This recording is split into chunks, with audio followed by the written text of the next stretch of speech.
Od 7. do 12. maja je v Ljubljani potekal teden naglušnosti z geslom Dostopnost odstrani vse ovire.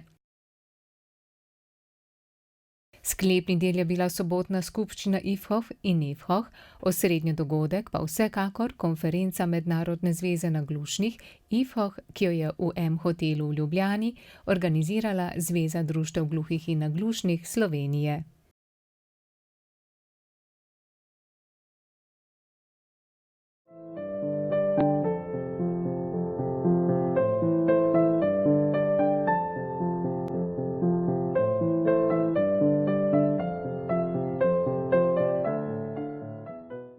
Konferenco je z uvodnim nagovorom odprl podpredsednik Zveze društev gluhih in naglušnih Slovenije Boris Horvat, ki je opozoril na težave, s katerimi se soočajo naglušni v vsakdanjem življenju.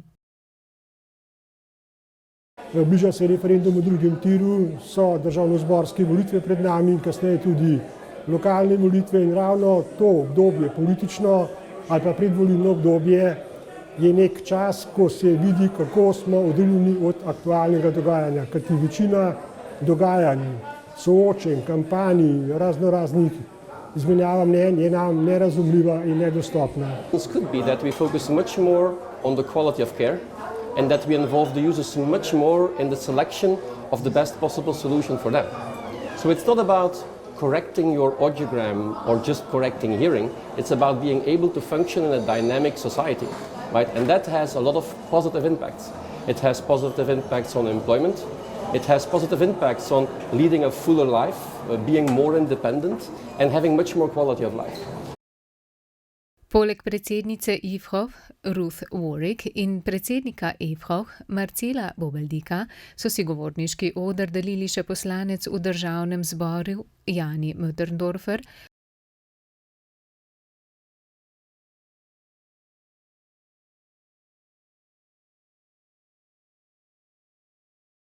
Dragica Bac, direktorica Direktorata za invalide pri Ministrstvu za delo, družino in socialne zadeve,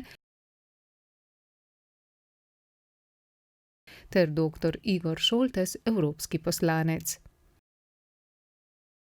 V Evropskem parlamentu se pripravlja akt o dostopnosti, ki naj bi zaščitil in vključil te ranljive skupine ljudi, med njimi tudi naglušne, gluhe, in jim pravzaprav omogočil večjo vključenost v civilno družbo, v vsakdanje življenje. Zato ta akt predvideva številne novosti pri dostopnosti tako infrastrukture, pri internetnih storitvah, pri e-knjigah, pri e-naročilih, pri pravzaprav tudi tako imenovanih nakupih, pri dostopnosti na terminale, na bankomate, na pravzaprav različne infrastrukturne in pa komunikacijske modele in to bo v pomembnem delu olajšalo življenje in pa vsakdanja opravila ljudi z posebnimi potrebami.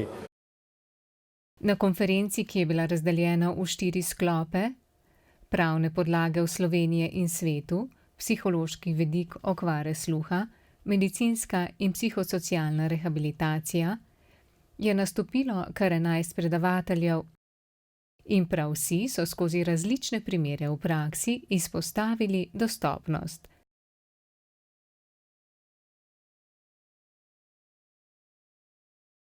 Ta je tista, ki odstrani vse ovire. V Sloveniji je približno 150 tisoč oseb z okvaro sluha, približno polovica najde pot do slušnega aparata. Polovica od teh, ki dobijo slušni aparat, se nekako ne znajde na tej poti in žal ne znajo uporabljati slušnega aparata. Uporabniki se nekako soočajo s 3 fazami prebroditve svoje invalidnosti. Prva faza je samo priznanje, da človek sploh slabo sliši. Že to obdobje traja od 5 do 7 let. Druga faza je pridobitev slušnega aparata, kar je tudi stresno obdobje, ker je običajno povezano z določenimi finančnimi stroški. Tretja faza je pa privajanje na slušni aparat.